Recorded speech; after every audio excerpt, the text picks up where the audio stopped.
The 49ers lost their top cornerback, Emmanuel Moseley, to a high ankle sprain against the Seahawks on Sunday. Moseley, who has allowed a 45% completion percentage, which is well above average, and a 6.1 yards per target allowed, which is also above average. Anything below 6.5 yards per target, that means you are doing something right. Unfortunately, with Moseley out, and he's probably going to miss arguably the rest of the season unless the 49ers make the playoffs, and even then, that's probably right around the timetable where he could return. Without Moseley, that means Dante Johnson, Ambry Thomas, Diamador Lenore, and Josh Norman are the only options. I'm going to go through the former two and just talk about how that will be a problem. All right, so when Moseley went down, the 49ers put in their 6th-round pick, Diamador Lenore out of Oregon, and after the game, Kyle Shanahan said Lenore did a couple of good things, and he struggled with a couple of things. So on this play, bottom of the screen, quick trigger, makes a tackle, fires on a screen. This falls under the category of a couple of good things. This is a really good play, good tackle, and it is for a loss. That doesn't happen often for a cornerback, and we should celebrate those plays when they do happen. So hat tip to not Moseley, Lenore on this play for beating a block and just being aggressive overall. All right, the next two plays for Lenore would be the last we saw of Lenore, and this is a 3rd and 14. Bottom of the screen, he is matched up against DK Metcalf. And supersized human, runs really, really fast, and just is a very tough matchup overall, especially for a day 3 rookie pick. So 3rd and 14, 49ers are going to do what they do on every 3rd down, meaning they're going to run man coverage. And I love that about D'Amico Ryans. In most cases, he's going to blitz. He does not in this situation. So one cross, meaning Jaquiski Tart is the high safety. He's going to be deep. He is going to try to get over here. He has a long way to go. As you can see, starts outside of the far hash. Talanoa Funga, he is the deep safety. He's just going to play underneath and try to take away any crossing routes, meaning Lenore, is on the outside of DK Metcalf, meaning he has help inside and he lets him release inside. Metcalf just does a really good job of not only winning the release, gets on top of Lenore, and I'll walk you through just what I mean by that. So he stacks him, and then it's just a really good ball. Russell Wilson looks off to the left, which holds up the safety just long enough so he can't get over there. And in today's game, these plays happen. The offense wins, and good offense beats good defense. So when I say stacks him, you can just see how fast DK Metcalf is right there. So right here, once he has a step on him, Metcalf works back to the outside, meaning trying to get on top of him that way. The only way this play is successful, or the only way this play doesn't work, is if it's an incomplete pass. So the only way, it's either Metcalf makes a play or nobody makes a play. So really good job by him, but that's just a tough play. Lenore's not going to be able to run with DK Metcalf, but not many cornerbacks are able to. So it looks terrible on the surface just because 3rd and 14, have a chance to get off the field, have a chance to force a punt. Instead, explosive play. And that's the one thing you can't allow is an explosive play. So it has to be frustrating, and that's probably one of the reasons why he didn't play. But the very next play, in my mind, is even worse. As you can see, DPI in the end zone. Here's the issue with that. So again, it looks like they're in man coverage. He has the outside guy. K1 Williams has DK Metcalf. So it looks like poor eye discipline from Lenore. His eyes are caught in the backfield. Because of that, why is he biting on any sort of run action when he's in man coverage? You can see everybody else. They are in coverage. They don't have anybody to guard, so of course their eyes are in the backfield. That's fair. But you can't be late. Can't be late in the end zone. He's very fortunate that this isn't a touchdown, because if this guy was tall enough to see, right now, he would throw the ball. He's open. Instead, he's a little bit late, which allows Lenore to catch up. Runs right into him. DPI. And they're going to call that every time, especially if you don't get your head around. But it all starts with just poor eye discipline. Gets his eyes caught in the backfield. And that was it for Lenore. All right, I jumped the gun. So this is still this first half, and Lenore is in the game. This would be the final play we saw from Lenore. So all you have to do right here is keep Seattle out of the end zone. The score is 23-14.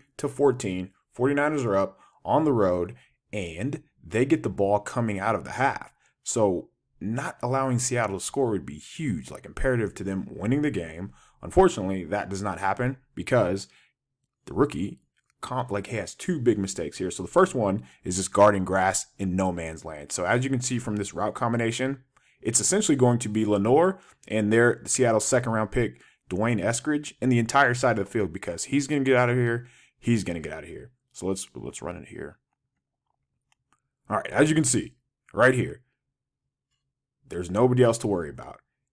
All he has to do is relate to the receiver. He's just guarding grass. He's caught in no man's land here, knowing that this is the quarterback and he's probably going to extend plays, keep drives alive, and you have to be on your heels, on your toes, in any situation. So knowing that, there's no reason for this type of separation. You have what I call front shoulder intentions. By that, when the quarterback is looking your direction, front shoulder intentions, he's probably going to throw it to you. Knowing that there's nobody else over here, I have no idea what Lenoir is doing. And we've talked about leading up, like, why isn't he playing? Why isn't he playing? Just these last couple of plays show you why. So, as you can see, he's going to throw him the ball. He's not even close to be able to even contest the throw. Compounds that by missing the tackle. Just a brutal way to end the half. Let's run it back here. So, watch the front shoulder intentions. Watch how Lenoir is caught in no man's land. And then you have to finish the tackle. You can't miss. Give your defense a chance because, as we've seen, they are really stout against the run, but not so much against the pass. And it's just plays like this where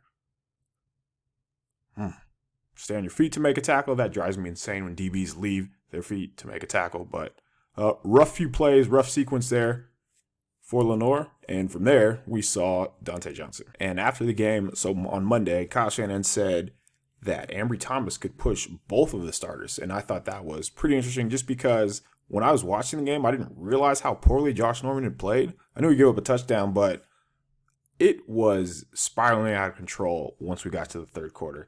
This play is a good example of just dumb luck. It worked out as an interception and Seattle didn't score points, but I have no idea what this person right here is doing. So they're going to, again, just clear out, Lockett, and then Metcalf. By the way, Jimmy Ward, just a phenomenal player to watch. All right, but anyway, Gerald Everett, tight end, is going to come across. Ball's going to hit him in the chest, bounce right into K'Wan Williams' lap.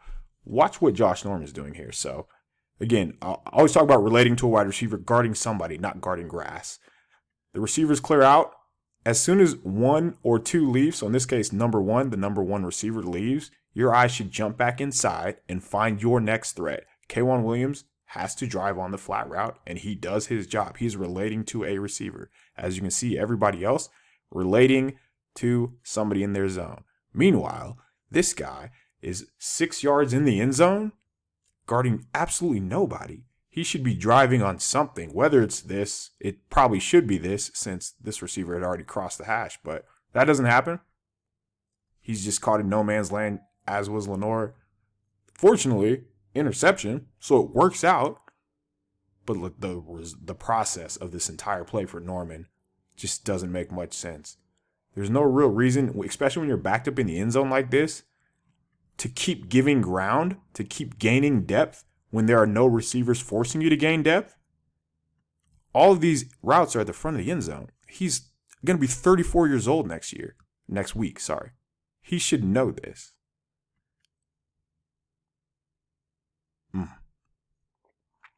Process first results. And then right after that play, Seattle had to see what I just saw because they just started going at him. We will find 26 and we will throw him the ball. So bottom of the screen, one-on-one, Josh Norman versus Tyler Lockett. You can tell he doesn't trust his speed. You can tell by the room that he's giving, he just wants nothing to do with competing. Or I guess the better way to put it is nothing to do with challenging himself, his speed, his physical ability against two really good receivers. Two receivers who are probably in the top 15. But, I mean, the separation right there. If he's going to give that much cushion, if he's going to give that much space on first down, mind you, it's going to be really hard to compete because with Cincy coming to town, those receivers are equally, if not better than these ones. This year, anyway. But that type of space just, again, relate to a receiver. Why are you giving that much ground? He didn't. This was tough to watch in the second half specifically. All right, so right here on the bottom of the screen, this is really good coverage from Josh Norman. So he's in good position maintenance. He is low on the low hip and on the low shoulder, knowing that he has help over the top. So that works out well. However, as you can see at the top of the screen, it is impossible for the 49ers cornerbacks, apparently, to both be in sync and both be in phase and in coverage when they need to be. So Dante Johnson, all he has to do is run with the crosser. So you can see here, he's just a step late. He's a little bit hesitant. Gets picked off a little bit, but I mean, if he's driving, as soon as you get any sort of inside release, inside stem like this, you know that he's going to cross the field. Where else is he going to go? So this guy should be driving on the route, but he's hesitant. And then by the time he opens up to run, look at the point. Look at where the receiver is. Once he gets into a full, so he just now got into a full sprint, receiver had already crossed the hash. What are we doing here? They're not giving themselves a chance by having these guys on the field. And I understand, like we're in December, this was never the plan for these two to start. But this half alone was just brutal to watch for the 49ers cornerbacks. And we have not shown the worst parts yet. The worst plays in sports is when a cornerback is beaten on a fade route by multiple steps, multiple yards. Then when the ball is overthrown or when the ball is incomplete, he celebrates as if he does something. Drives me insane, and it happened on this play. And honestly, it's a benchable offense. And I'm being facetious when I say that, but this just can't happen. So he is in press bell. And by that, I mean he's opening up to run, and you can see him do that. So watch this. Opens up, and he gives him a little flash fake, and I'm fine with that. That is good. That's okay. But from there, it just turns all bad. So let's just watch the play unfold. That should be a touchdown if the ball is anywhere in bounds. As you can see, the celebration there, which is just mind-boggling and shows zero self-awareness. All right, let's walk through the play here. So press bell. He needs to keep fading toward the sideline because he cannot let the receiver get to his blind spot. When I mean blind spot, I mean when you can no longer see the receiver, you are in trouble. You can see that Norman pauses just a little bit, a tad bit. Why? Because he doesn't know where he is. So he thinks maybe, just maybe, DK Metcalf is running a comeback. I would wager DK Metcalf has ran fewer than 10 comebacks this season. He is a straight go ball type of receiver. He's going to run a go. He's going to run a slant. On this play, he runs a go. Why? Because he is fast, and you are going to have a very difficult time slowing him down. So, gets to his blind spot. You see the little hesitance there. And then from there, if we're even, we're leaving, as they say. So, by that I mean, right here, when they are even, both players are side by side, he is running straight. He has to turn and run. The cornerback has to turn and run. The receiver does not. So when they're even, the receiver is going to be ahead. As you can see, that happens. If this ball is honestly anywhere, if Russ misses 2 yards inside, it's a touchdown. If the ball is anywhere in bounds, it's a touchdown. He has to know that. Instead, he's celebrating right now as if he did something. How? That drives me nuts because I have no idea how you have that train of thought thinking you were the reason that this was an incomplete. Just unreal right there. All right, 2 more plays. First one, down the bottom of the screen, we got Josh Norman, DK Metcalf again. So he gets beat on the route, but it's just because his mechanics. So when you are pressing, when you're in press coverage, your feet cannot go dead. When your feet go dead, that means you are going to be slow to turn and run. So he just has to buzz his feet, chop his feet, do whatever he needs to do. Doesn't happen. As you can see, BK gets a step on him. The real issue to the top of the screen. And again, evaluating cornerbacks, you can't just look at target numbers. That's not how the game is played. All right, here we go. Top of the screen now. Seattle is going to, let's walk through the routes here. He's going to clear out. He's going to run a curl. He's going to run a flat. One-on-one hang concept, everybody does it. When you have a player pushing you to the flat, your flat defender has to drive on that route. So somebody messes up here. It's Dante Johnson. It's Jimmy Ward. Based on every game ever this season, number one does not make mistakes. So I'm going to guess that it is Dante Johnson who should be driving on this route. 2 plays later, Seattle runs a similar concept, and Johnson ends up driving on the route. So he doesn't hear. Again, it's not a huge play, but just it shows you that the coverage busts are all over. And yes, he's not a starter, but he's been on this team for 27 years, so he should know the defense by now.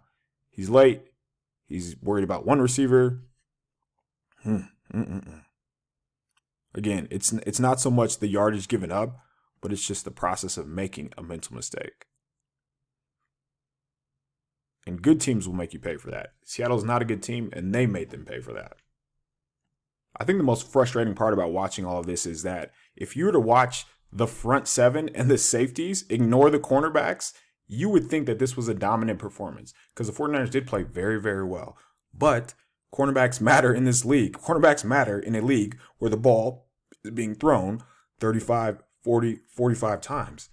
When you neglect your cornerbacks, these are the type of plays that happen. So you end up signing a 34-year-old off the street, and you have to roll with him throughout the season. It's pretty impressive that the 49ers have made it this far. All right, so since week 6, so that gives us 2 months of data that tells you how football teams are playing, and that's just more relative, I feel like. So since week 6, the 49ers are 24th in dropback EPA per play. That tells you they are giving up chunk plays. They are 15th in dropback success rate, which is just pretty much tells you how they're doing on a down-to-down basis. EPA is more influenced by the big plays, which neither of those are good. 15th is like slightly above average. 24th, as you know, well below average. So on this play, this kind of tells you why. It's not even a long pass. So they're 12 yards away. It is 3rd down, 23-23. You have a chance to hold them to a field goal. Knowing how the game has gone right now, that would have been everything for the offense. That last drive, 49ers are able to kick a field goal, maybe go to overtime. All right, here we go. 3rd down, as I mentioned, and I have been so impressed with D'Amico Ryans just because he knows he doesn't have corners. So what does he do? He is going to blitz. By doing that, he makes sure his stud gets a one-on-one. And him. All these guys have played well up to this point, and they win on this play. Nick Bosa hits the quarterback in 2.2 seconds. That's still not enough because you know who. So top of the screen, Josh Norman, Tyler Lockett. He has help inside. So I mentioned man coverage, 1 cross is what they were playing on this time. So he's actually the strong safety because strong side of the formation. He's going to be the deep guy. There's no shot he gets all the way over here. Tyler Lockett is going to run a fade. This is Josh Norman's help. His help is towards the inside. As you can see, he falls for the release by Lockett and jumps inside. Why? Right there he's beat because he has no help outside. This is a veteran making this mistake. Maybe the most egregious mistake of all. You don't have to do that because he goes inside. Great. Let him run a route to this guy. He will be able to drive on this. There is nobody out here to help you out, to bail you out. So starting route over, hops inside when he doesn't need to. And from there, it's a foot race.